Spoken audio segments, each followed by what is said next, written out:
I remember the first time I saw David Thompson like it was yesterday. It was a crisp autumn afternoon, with the wind carrying a scent of change in the air. Max, my dog, was tugging at his leash as I strolled down the street, the golden leaves scattering around us. And there he was, David, standing at the end of the driveway, just about to enter his house after work. He looked different. No, not different, familiar, in a way that I'd never noticed before. My best friend's father. But there was something more in his gaze, something unspoken. "Hello, Mr. Thompson," I said, feeling a flutter in my chest as I called out to him. His eyes caught mine for a split second, a brief hesitation, then a warm smile. "Hello, Emily," he replied. "How's Max?" The exchange was innocent enough. Casual. But something shifted in the air, like an electric charge I couldn't ignore. There was a moment between us, just a fleeting second, where everything seemed suspended. I couldn't place it, but I knew that whatever it was, I had felt it, and he had too. From that moment on, I was drawn to him. It wasn't immediate, but it was inevitable. As the days passed, I found myself seeking more opportunities to cross paths with David.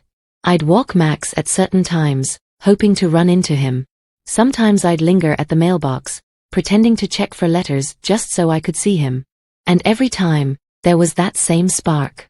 The same electricity. Subtle, but unmistakable. David tried to hide it, of course. He was married after all, but I could see it in his eyes. I could feel it in the way he looked at me. The way his gaze lingered just a little too long.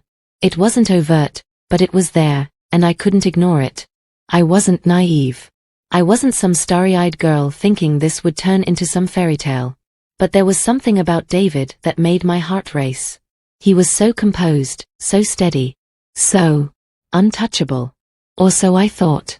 I told myself I was just intrigued by him, but deep down, I knew it was more. Much more. And that terrified me.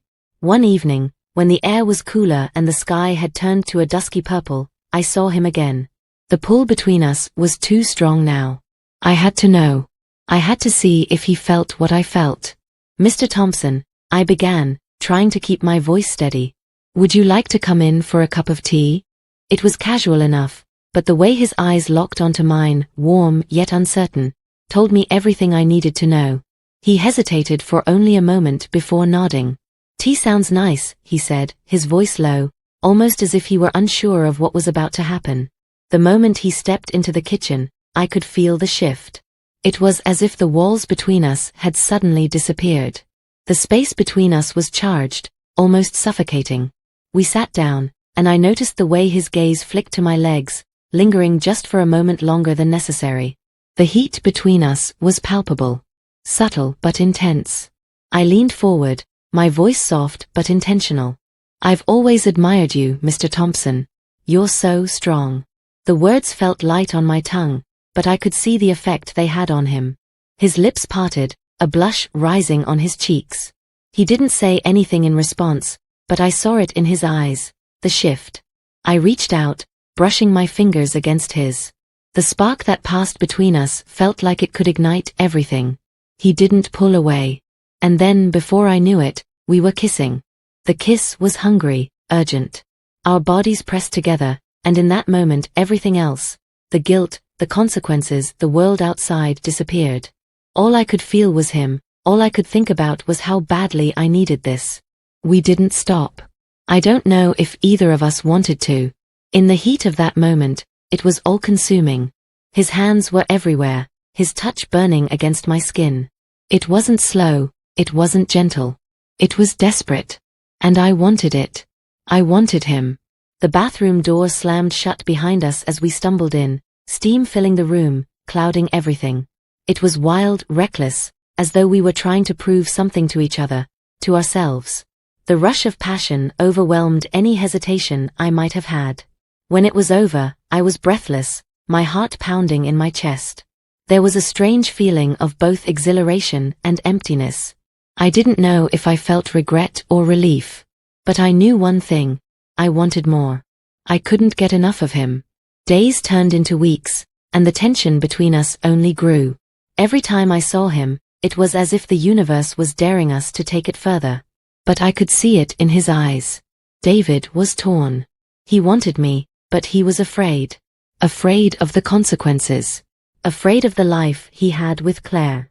And yet, we couldn't stop. It was as if the more he tried to pull away, the more I pushed forward. The more he resisted, the more I pressed. The stolen moments, the fleeting glances, the whispered words, it was all so intoxicating. But then came the night when I realized that the game we were playing was dangerous.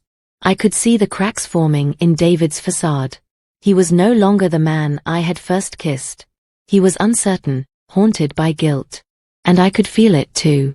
I knew the day would come when we couldn't keep playing this dangerous dance. And it did. That night, I texted him, thinking of you. The words were simple, but they carried everything I felt. He didn't respond. I wasn't surprised, not anymore. I knew this couldn't last. The storm was coming. I could feel it in the air in my bones. Eventually, I stopped waiting for him. I stopped hoping he would call, that he would show up at my door.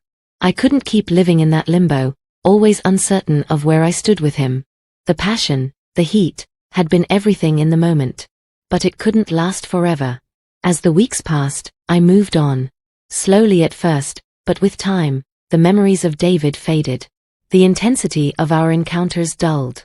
And I realized something important. I didn't need him to define me. I didn't need to be the other woman. I had my own life to live. My own future to build. The experience had changed me. It had opened my eyes to my own desires, my own strength. But it wasn't the only thing I was capable of. I could be more than just the temptation, more than just the affair. I was Emily, and that was enough. And David? He had to face his own consequences, his own truth. But I was done waiting for him. I was done being part of his lie. Sometimes, the most powerful thing you can do is walk away. Thanks for tuning in to today's story. If you enjoyed it, don't forget to like, share, and subscribe. Stay tuned for more twists, turns, and heart-pounding tales of romance and betrayal. See you next time.